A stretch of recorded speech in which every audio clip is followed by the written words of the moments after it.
एक बार एक राजा ने अपने राज्य के एक रास्ते पर बड़ा सा पत्थर रखवा दिया और खुद जाकर एक बड़े से पेड़ के पीछे खड़ा हो गया और छुपकर उस रास्ते पर नजर रखने लगा, ये देखने के लिए कि कौन उस बड़े से पत्थर को रास्ते से हटाता है। थोड़ी देर के बाद उस रास्ते पर कुछ लोग आते हैं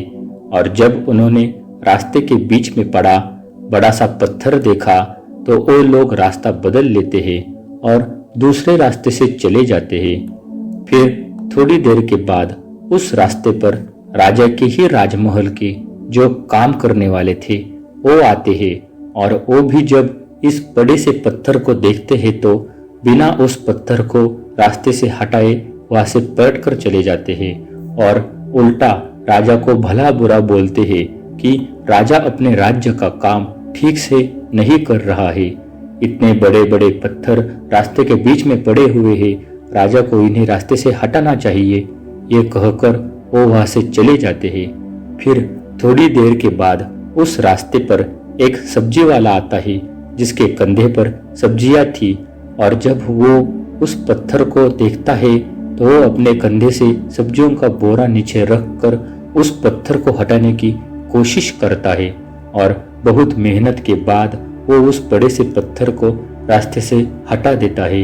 वो जैसे ही उस पत्थर को रास्ते से हटाता है तो पत्थर के नीचे बहुत सारे सोने के सिक्के और एक चिट्ठी रखी हुई थी जिसमें लिखा था कि ये इनाम राजा की तरफ से पत्थर हटाने वालों के लिए है। और ये सब होते हुए पेड़ के पीछे से राजा खुद देख रहा था।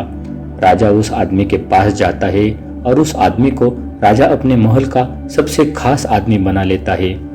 इस कहानी से हमें ये सीख मिलती है कि हमारे रास्ते में आने वाली रुकावटें, मुश्किलें हमें बेहतर करने और आगे बढ़ने का मौका देती है। इसीलिए जिंदगी में जब भी ऐसा मौका मिले तो उसे हाथ से गवाओ मत। बहुत से लोग ऐसे वक्त में मुश्किल काम को देखते ही पीछे हट जाते हैं, लेकिन जब सब पीछे हट जाए तो आप सामने आ जाओ, क्योंकि जीत उन्हीं को ही मिलती है जो प्रॉब्लम्स में अपॉर्चुनिटी ढूंढते हैं। और जब अपॉर्चुनिटी मिलती है तो वही अपॉर्चुनिटी आपके कल को बेहतर बनाती है।